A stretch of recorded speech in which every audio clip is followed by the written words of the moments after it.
Horas Kopurtodi, jumpa lagi bersama dengan kita pada kesempatan ini. Semoga Tuhan tetap menjaga kita, melindungi kita, sehingga kita dapat melaksanakan semua aktivitas kita dengan baik dan juga dalam suasana sukacita. Tuhan memberkati. Materi kita pada saat ini ialah seputar atau tentang kitab suci. Pertanyaan yang pertama ialah, apakah kitab suci benar? Saudara-saudari sekalian, kitab suci dengan teguh, setia, dan tanpa kesalahan mengajarkan kebenaran. Sebagaimana kita tahu, kitab suci adalah sumber iman kita. Bagaimana kita harus mengenal Allah dan bagaimana Allah memperkenalkan dirinya atau mewahyukan dirinya dalam kitab suci. Kitab suci ditulis dengan ilham Roh Kudus. Kitab suci mempunyai Allah sebagai pengarangnya. Jadi, kitab suci kita tidak jatuh dari surga dalam bentuk yang sudah jadi, ataupun bahwa Allah mendiktekan kata-katanya kepada penulis manusia yang lalu menyalinnya.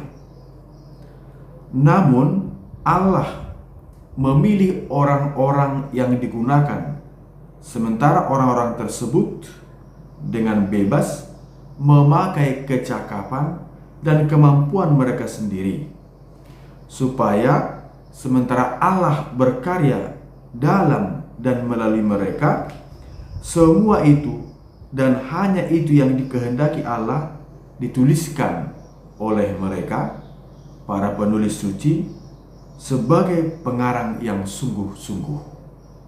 Jadi Allah menggunakan para penulis suci untuk menuliskan apa yang dikehendaki Allah sebagai ajaran atau tulisan yang suci. Faktor yang digunakan untuk mengakui bagian-bagian teks sebagai kitab suci adalah penerimaan umum gereja atas teks-teks itu. Maka kitab suci tidak langsung sekali saja jadi, tetapi berlangsung dalam waktu yang sekian lama. Dalam komunitas Kristen ada kesepakatan, ya, melalui teks ini Allah sendiri berbicara kepada kita. Biasanya itulah yang disebut kanon.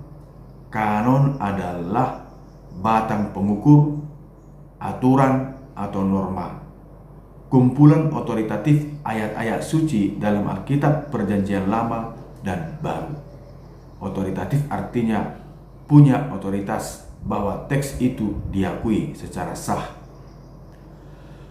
Tulisan-tulisan Kristen asli yang sungguh-sungguh diilhami oleh Roh Kudus telah ditetapkan sejak abad keempat menjadi kitab suci. Dan itu yang disebut kanon kitab suci. Saudara-saudari sekalian, kalau demikian, bagaimana bisa kitab suci adalah benar jika ada hal-hal tertentu yang tidak benar? Hal-hal yang tertentu atau hal-hal tertentu yang tidak benar itu ialah menyangkut nanti soal konteks sejarah. Karena kitab suci itu ditulis pada masa, waktu, atau sejarah tertentu. Jika dibandingkan dengan sekarang, tentu ada hal yang tidak lagi bisa dipertahankan. Maka kitab suci tidak dimaksudkan untuk menyampaikan kepada kita informasi sejarah atau penemuan ilmiah. Kitab suci adalah buku iman, tetapi yang mengandung aspek sejarah dan juga hal-hal yang bisa dipertanggungjawabkan dengan akal budi. Lagi pula, para pengarang kitab suci hidup pada waktu dan situasi tertentu yang pasti sudah berbeda dengan situasi kita sekarang. Jadi para penulis, mereka membagikan gagasan-gagasan budaya dari dunia sekitar mereka yang sering pula mungkin diliputi kesalahan-kesalahan. Namun demikian, setiap hal yang harus diketahui manusia mengenai Allah dan jalan keselamatan termuat dalam kitab suci dengan kepastian yang tidak dapat salah. Jadi, adat istiadat yang ada atau terkandung dalam kitab suci bisa saja itu menjadi salah jika dibandingkan dengan sekarang. Karena budaya juga terus dibaharui, semakin dikembangkan, semakin diusahakan supaya dapat mengikuti kemajuan zaman. Tentu ada banyak hal yang mungkin untuk sekarang tidak cocok. Contoh misalnya hukum perkawinan. Di zaman raja-raja dahulu, Salomo, mereka mempunyai istri lebih dari satu.